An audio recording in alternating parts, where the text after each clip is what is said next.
the second of the fundamentals, rap eloquently to this instrumental. I'm sorry if this whole thing drives you mental, but after number one, my number's subsequential. Here we go, yeah, we're talking about the Trinity. Believe me, I know how hard it is to understand how 1 equals 3, but that's the way it is, and of course, that's the way it's supposed to be. Hey! So the Godhead is essentially a co-eternal unity between omnipresent, omniscient, and omnipotent beings? God is infinite and beyond our comprehension, teaching all of us certain life lessons. Did I mention that my God is love? He's worthy of worship, he's just plain above. You wanted to know how this applies to Christ, but did you notice how this whole belief is of Christ? Each attribute can be attributed to the Son. All characteristics go to the carpenter who won.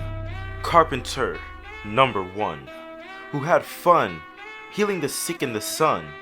So when it's all said and done, this belief is pretty accurate in its statement. It has a solid foundation stuck in the pavement. The Bible verses it came with prove its truth. Here we go, I'm about to read its truth. Starting with Genesis 1:26. It talks about how God created all of this. Pause the music, guys.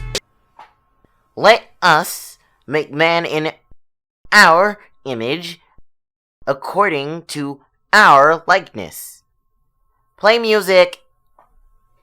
See here, it's talking about God's threes, but we're not done. Trust and believe. Here's more. On to Deuteronomy chapter 6 verse 4. Pause the music.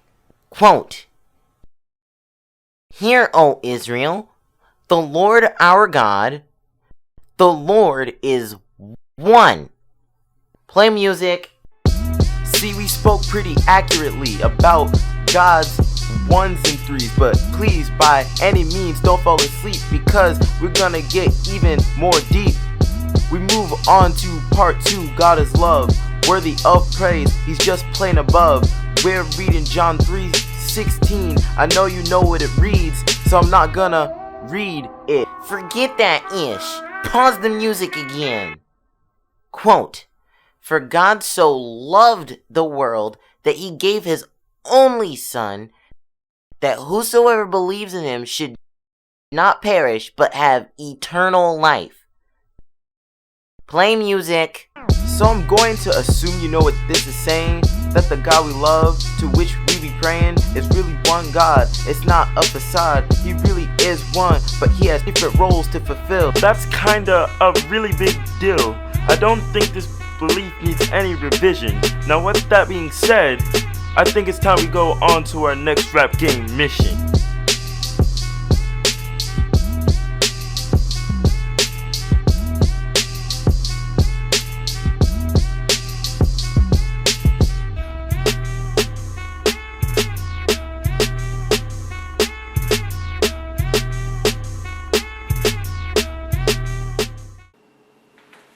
We out.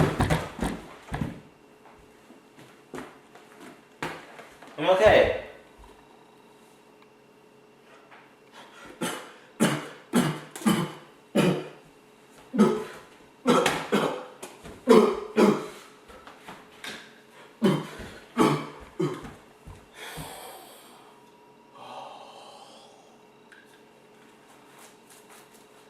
Guys, wait up.